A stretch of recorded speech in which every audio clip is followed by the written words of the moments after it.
The story of the school ghost has many variations, but I tell you the true story is based on I found police archives. Several decades ago, a boy was tortured and murdered by his classmates. Oh, great!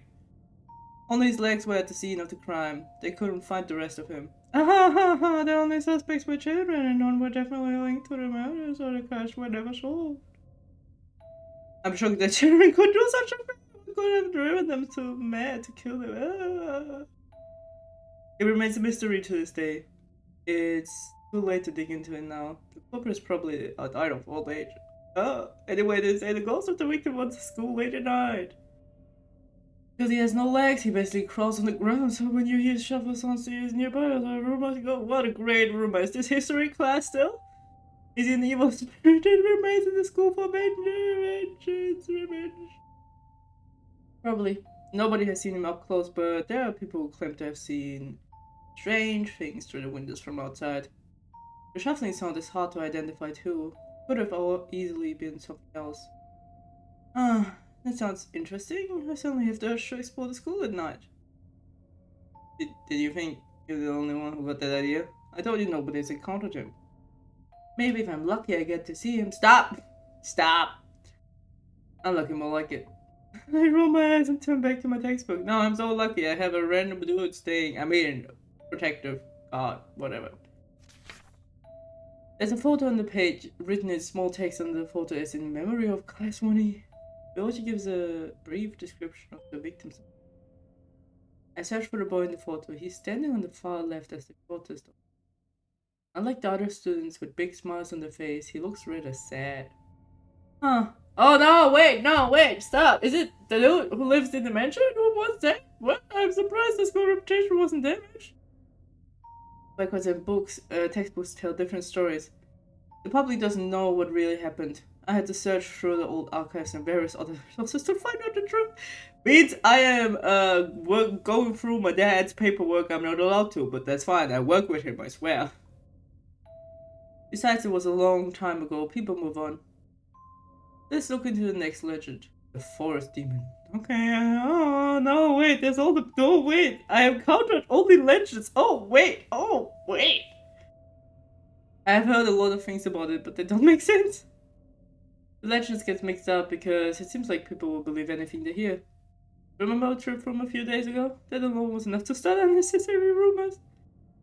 The villagers thought we were crazy to visit the forest after the missing tourist incident. Our teachers think it's nonsense. Still not sure what to believe. So, what do you know about a forest demon? It's an old legend, even older than this village. Many believe there's only one demon, but there could be more. Their appearance varies, but they are often portrayed as a weird-looking animal with horns. Could it be an undiscovered species? Maybe. Or it could be that someone saw an ordinary animal and mistook it for a demon. You can really disprove of something like that, and the description is vague enough that it could look like almost anything. The legend says the evil, devouring every person who enters the forest. The devouring part is not meant to be taken literally.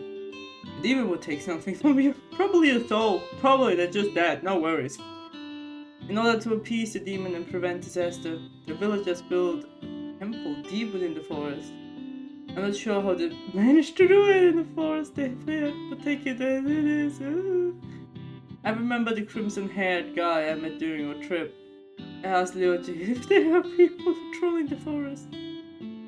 Oh, there is no need to do that every day. After hearing this, I reconsider visiting the forest. Oh, we could do the chit-chat as we do our homework until the sun goes down. Thanks to Leoji, I finished my history homework with ease. In return, I help him with other subjects. What am I so good at that he needs help with? When I leave Leoji's place, it is already completely dark outside, but I still managed to get home by 9 PM. When I enter the house and notice the lights are off, it looks like nobody is at home. Unless Korato already went to sleep. I'm home, Korato, are you there? Are you there? Guy who's now crashing at my place. Nobody answers me, so it seems like I have to find him myself. Don't find him. I would check the kitchen, right? The kitchen. Yes, we go with the kitchen. I go to the kitchen and turn the lights on. He's not here. Where should I look next? The guest room? I haven't checked his room yet, he might be sleeping. I knock on the door, but there's no answer. He did not lock his door, so I turn and open and peek inside. No, it does not seem to be here either. I grew as when I see an unmade bed and his clothes thrown helplessly on the floor. Honestly, he's been here one day and his room's already a mess. I guess I cleaned it up for him. Oh, letting out a deep sigh, I step inside to tidy up the bed and pick his clothes up from the floor. Maybe these are the clothes he's been wearing since I met him. He did not bring any luggage with him when I gave him a guest room, so these cannot be extras. Wait, does it mean he's walking around naked? No, it can't be. I'm overthinking this. What are you doing? Picking up your clothes? I hear Croto's voice behind me and turn around in reflex. Yeah, no, he is still shirtless. He stands in the doorway with only a towel wrapped around his waist. How long have you been standing there? I thought you weren't home. Just for a moment I just got out of the shirt. Croto enters the room and looks surprised by the fact I cleaned up. Thanks for cleaning my room, though you didn't have to. Don't think I'm your maid. This is my place and you should keep it tidy. Anyway, your clothes instead of leaving them all over the place. I puff my cheeks and walk past him, but before I leave he turns to me. By the way, thanks for letting me a witch meal. What, me a breakfast? I have to think for a second before I understand what he meant. Alright, I left breakfast for him this morning. It's nothing. You're welcome. He smiles briefly. Something about his expression is so warm it catches me off guard. He's such a nice guy. He's so nice, isn't he? You should get dressed. Excuse me. I quickly about my eyes and leave with burning red cheeks. The next day. So I loaded in again because I think we need to hear a ding for the right answers. So let's go with the guest room instead, I guess. Oh, that's it. I was right. It's a ding. So we follow the path of the ding. Okay. There's no free will. There's just ding, ding, ding. The first thing that comes to my mind is the guest room. I go upstairs and knock before I open the door. He isn't here. Where shall we look? Well, he said he was in the bathroom. Start with the bottom. All the bottom options are now here. Okay. Ding. Ding, ding, ding, ding. Price. Chicken dinner. Even though I was there before to make sure, I'm going to check again. I noticed the table where I left food this morning is empty. Why could Gerard have gone this late? Looking for something? At least he's dressed now. At least he is dressed now. As soon as I hear a voice, I turn around. Gerard is standing in the doorway. He frowns at me. It seems he had not gone anywhere. I just did not notice him. That is so weird. How long have you been standing there? I didn't think you were home. Just for a moment, don't worry, I wasn't spying on you. I looked everywhere, I couldn't find you. I mean, I looked in your room, and then I looked in the living room, and then I looked in the living room. Twice, technically. Right, I chuckle slightly. You should look harder next time. Okay, I roll my eyes and go to the kitchen. Even though it's late, I still want to cook something. Yeah, are you hungry? I'm going to cook something for both of us. If it isn't too much trouble. Say, Karato, tell me something about yourself. What do you want to know? Where do you come from? Anything I want to know more than just your name and occupation. Since we're living together, should we know a little bit about each other? My hair color is walnut brown, and my eyes are turquoise. My favorite color is grey, and my shoe size is not as too much. I can see most of that for myself. Why would I need your shoe size anyway? Do you still attend school? I assume you're close to my age. You're everywhere close to my age. Really, I'm turning 20 soon. You look above 30 to me. I give him an innocent smile and hit him in the chest for being so rude. I'm older than I look, okay? Don't treat me like a child.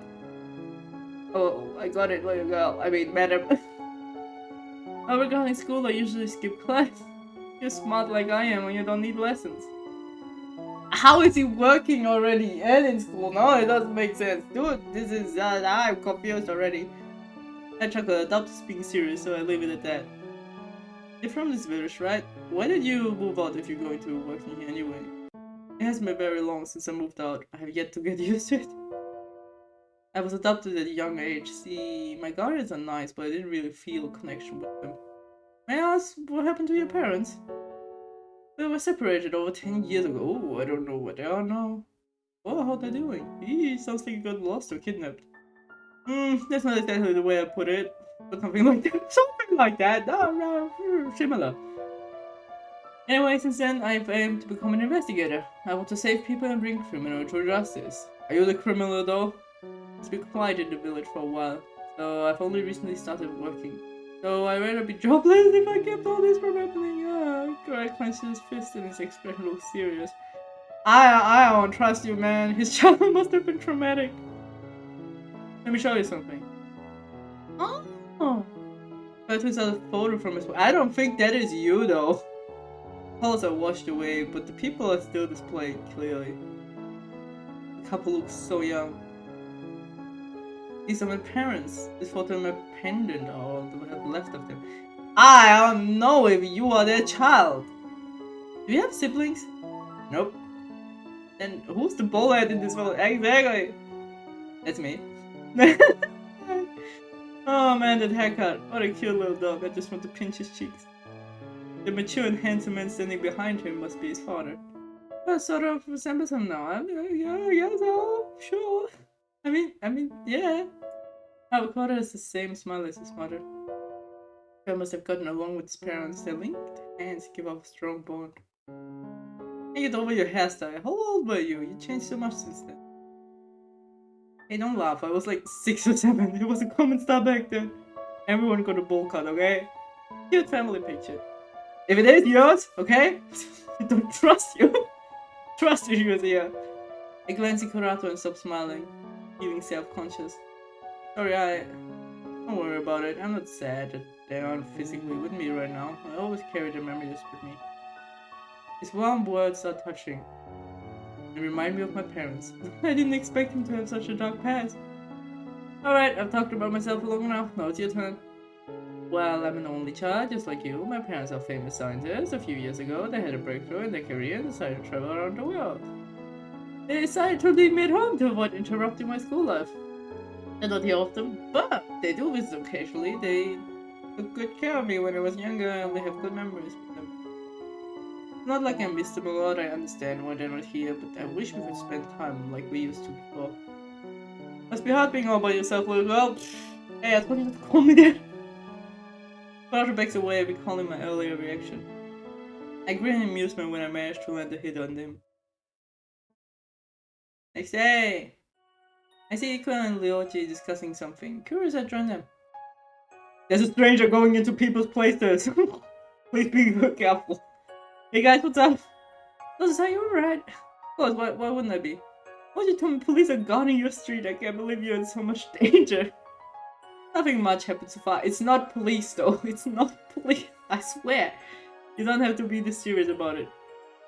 Of course, I'm going to take this seriously. Ikuya pauses and looks over at Ryoji. It seems he agrees with her. The mood quickly changes when Ikuya asks about the investigators. By the way, have you seen anyone from our school? I heard a few students work as investigators. It seems like such a difficult job for students here. Besides, there's not enough work as the village is mostly quiet. The extras don't get paid. I'm curious to what kind of person is keeping an eye on you. They better do a good job of keeping you safe or I won't forgive them. Sorry. It is the best if I do not tell her about Kurato. Oh, she will try to dig for more information. I might give her the wrong impression if she finds out that my god is staying in my place. I would bury my face out of embarrassment. So embarrassing. I haven't seen any of the investigators as far as I know. Most guards don't reveal themselves. It will make the residents restless. The idea is to set a trap. People should ignore. It's like the students from the elite class took the job. That's something to be bragging about. And they can know a lot about KPD identities. No one has ever seen or spoken to the elite students. Not even our teachers know so little about them. I can understand why they would be chosen for the job. They're just abusing the privileges to skip classes. They're probably too busy investigating to even care about school. I know, right? What about your brother, Hikuya? He is an investigator as far as I know. He just studies at home. You should drag him back to school sometimes. It's been so long I've gotten his face. I've tried many times, but he can be so stubborn. Our discussion is interrupted by Mr. Blanchard calling us to our seats. Okay, we do not get another chance to speak until class ends for the day. And Ikuya and Ryoji depart for their school clubs. After saying goodbye, I pack my things to go home. Home I go. On my way to the lockers, I find a handkerchief on the ground. Fancy design catches my attention, so I pick it up. There's a name embroidered in it. Roya. Ah! I do not recognize it. I connecting dots here. Maybe. This looks important. I should bring it to the Lost and Found office. Hey, that's mine. Oh no, okay, I was wrong. Sorry. Whoops. No dots connected. All the dots have dropped. The guy stands behind me, so told that I have to look up at him. I notice his uniform design. He's not a regular student. I hand over the handkerchief when he reaches out for it. Roya. How do you... my handkerchief. Thank you for returning this missile. Wow, how do you know my name? What the frick? Have we met before? Who knows? Bye-bye, I guess. But nice. Bye. Have a nice day. Roya shows a mysterious grin and leaves. I stare at his back until he disappears from sight. I have never met this guy before. How does he know my name? He is your actual god? He's also the first elite student I've ever seen walking around school. I wonder why he's here today. Elite students sure are peculiar. It's quiet when I enter my house. There's no answer, so I assume Kuro has gone out. I drop my bag and decide to head to the kitchen to prepare tea. It always calms me down after a long day. I pass by the living room and freeze, hearing soft breathing coming. Oh, he's just sleeping on the couch. Oh, he's just sleeping! Upon stepping closer, I noticed that Kurato is lying there. His sleeping face looks peaceful. He must have worked hard today. I should let him be. Just stay there, it's fine. I make your tea. When I return, Kurato's already sitting up reading. He looks up from his newspaper. He woke up so quickly. Did I disturb you? Nah, I had a good nap. Just made tea, let me get you some. Kurato smiles appreciatively when I hand him a cup. I sit next to him and glance at what he's reading. It occurs to me that there are things about him I have yet to confirm. It was written on his badge that he attends the same school as me. Say, Kurato, do you really never attend class? What classes are you normally? You could get a penalty for being absent. Let's see, I think people call it the elite class or something. I almost spit out my tea upon hearing his answer. What? So you really are? Why are you so surprised? Because you look normal to me. You don't look smart. Was that supposed to be a compliment? I thought all the elite students were supposed to be peculiar, although nothing's really normal these days.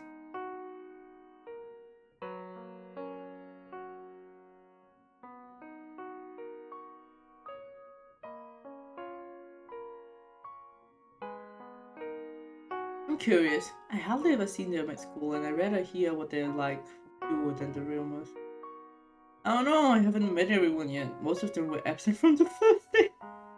Everyone else is skipping class, why wouldn't I? I don't even know your own class.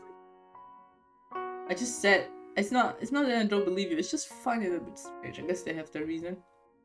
I do remember someone. There's one guy named Chain. He's an investigator like me, so I've seen him around. You guys get along? Sort of, but we're more like rivals.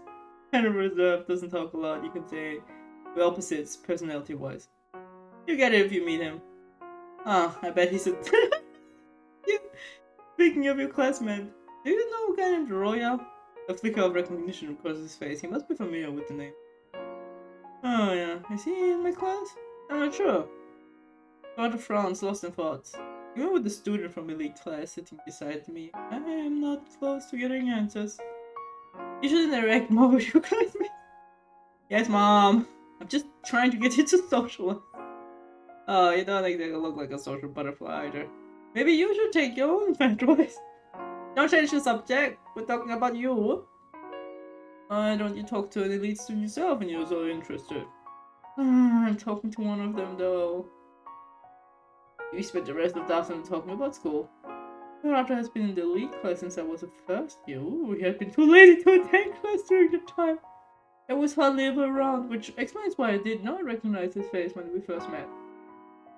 I have to admit, I wouldn't go to class either if the same rules applied to us. I mean, yeah, would you? Murata also mentions that we meet once when we were younger. But I cannot recall it. It must have been a long time ago, or he just did not make a very large impression. I tried to ask more about it, but Kurata waves it off as a fun fact and says nothing else about it. I didn't think you were actually serious. You should always take me serious. Now he's at school. Kurata rubs his head, looking around uncomfortably. I place my hands on his back and push him forward. Where's your uniform, by the way? Either I lost it, or it's collecting dust in my locker, which I've forgotten the combination to. Oh, you are such a liar. Oh no, I get lies. And a number. And a general location. And that it ever existed. Or that I was a student here. I look at him with narrowed eyes. I question how you got accepted in such an exclusive class. The image totally does not fit Kurato. Maybe I had a wrong idea about the lit students in general. Oh, I'm walking around to the classroom since he can't remember where that is either. It feels like I'm showing a transfer student around. After we take a turn in the hallway, I accidentally bump into someone. I stumble, but Kurato catches me before I hit the ground. Hey Chain, it's rare to see you here in school. Makes sense if you barely show up. Oh! Oh! I mean, okay, so this game is old, and I think, as far as I know, they've been kind of updating some of the, like, the art. But this is like a good comparison of, like, evolution! I swear! But it's still, they're all gorgeous! They're all gorgeous here, okay? Makes sense if you barely show up. From my head, I glance up to face the tall person in front of me. They're all tall. His light blue eyes look down. Into me? Did I just read that right? Into mine! Okay, not into me. His cold stare gives me the chills, yet his gas mask is strange enough to draw my attention away from his eyes. This must be the person Kurato talked about yesterday. He looks more like a laboratory student. Sorry for bumping into you. It's fine. His deep voice is just all to his mask. It sounds creepy. If I were alone with him, I would not stay around for too long.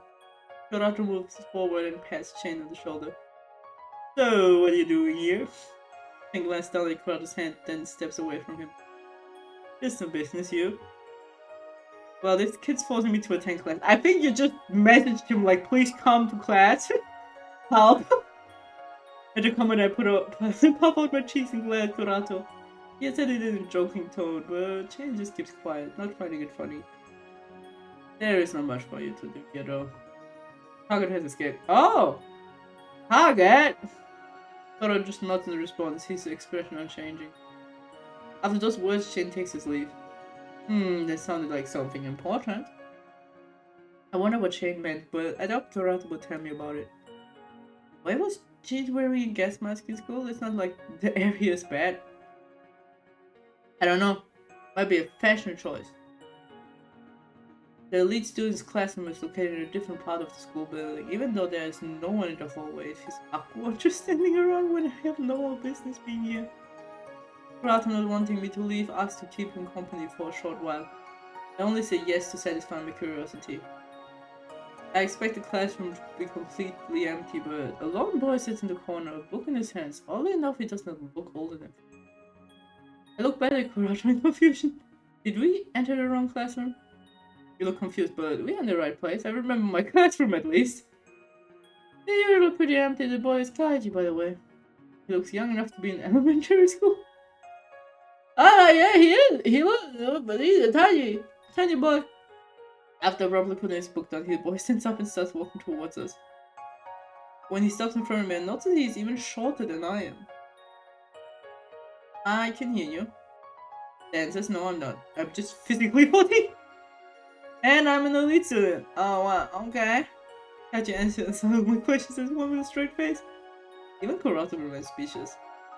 Don't gossip about 15 just to make random assumptions. Go back to your own class. This place is only for the elite. He turns to Kurato, who is standing beside me. And you, if you're staying, don't disturb me. I really need something important.